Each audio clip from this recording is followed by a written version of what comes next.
സ്വർഗസിംഹാസനേ നിന്നൊഴുകുന്നതാം ജീവജല നദിക്കുള്ളിൽ ഞാനാകയാ.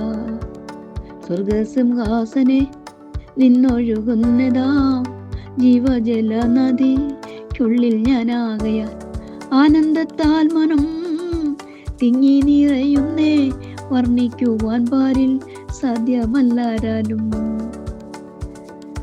ദൈവത്തിൻ പൈതലേ പേടിക്ക വേണ്ടിനി, കാവൽ ചെയ്തിടുവാൻ ദൂതന്മാരുണ്ടല്ലോ. ദൈവത്തിൻ പൈതലേ പേടിക്ക വേണ്ടിനി, കാവൽ ചെയ്തിടുവാൻ ദൂതന്മാരുണ്ടല്ലോ. ഹല്ലേലൂയ.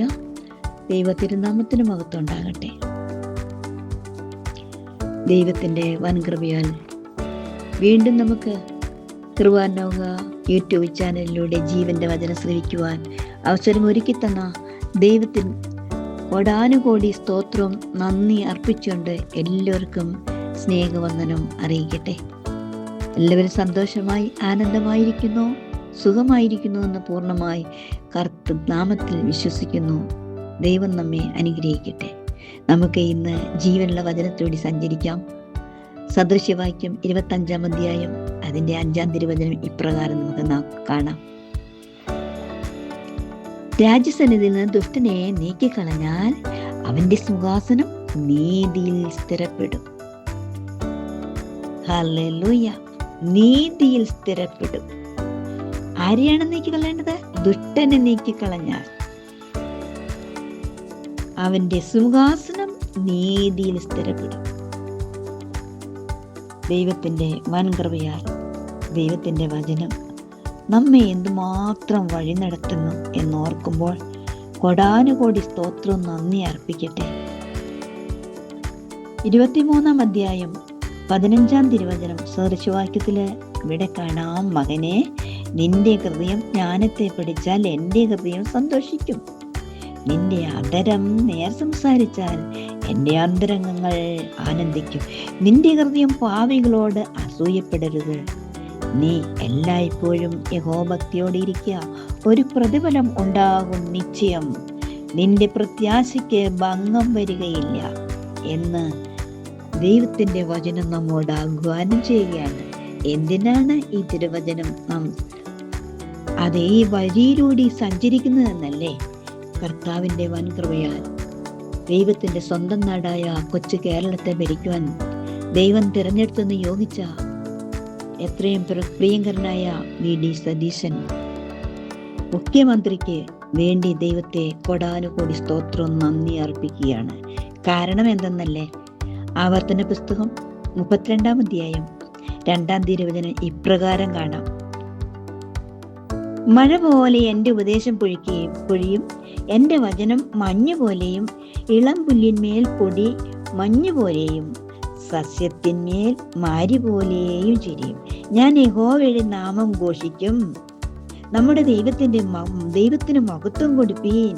അവൻ പാറ, അവൻ്റെ പ്രവൃത്തി അത്യുത്തമം, അവൻ്റെ വഴിയൊക്കെയും ന്യായം എന്നാണ് അവിടെ കാണുന്നത്.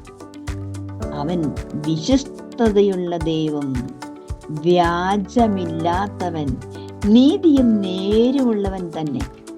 ഹല്ലേലൂയ.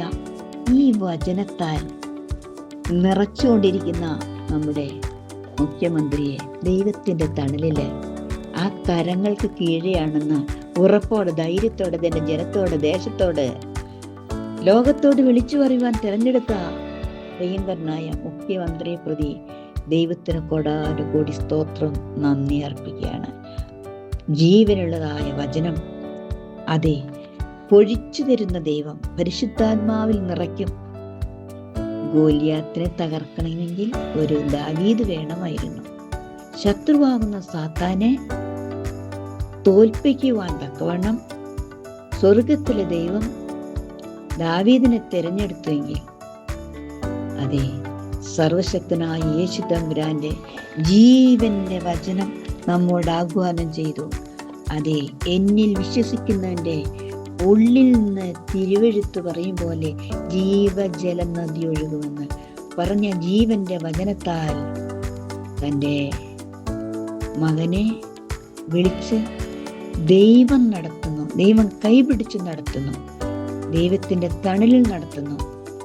തേനീച്ച പോലെ ശത്രു അടുത്തു വരും, മൂൾത്തീ പോലെ കെട്ടുപോകുമെന്ന് 118 സങ്കീർത്തനത്തിൽ നാം വരികളിലൂടെ സഞ്ചരിച്ചാൽ കാണാവുന്നതാണ്.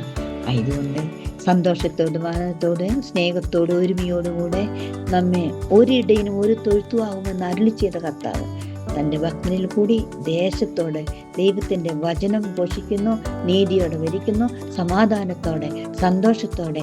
സ്വർഗരാജ്യം ദേശത്ത് വരണം, ഭവനങ്ങളിൽ വേണം, സമൂഹത്തിൽ വേണമെന്ന് കൊതിയോടെ അധ്വാനിക്കുവാൻ ശക്തനായ ഒരു വ്യക്തിയെ തിരഞ്ഞെടുത്ത കർത്താവിന് നമുക്ക് നന്ദി പറയാം. തൻ്റെ ദൈവത്തെ മഹത്വപ്പെടുത്തിയ പ്രിയങ്കരനായ കേരള മുഖ്യമന്ത്രിക്ക് വേണ്ടി നമുക്ക് ദൈവത്തെ മഹത്വപ്പെടുത്താം. ദൈവനാമം മഹത്വപ്പെടുമാറാകട്ടെ. ദൈവം നമ്മളെ അനുഗ്രഹിക്കട്ടെ.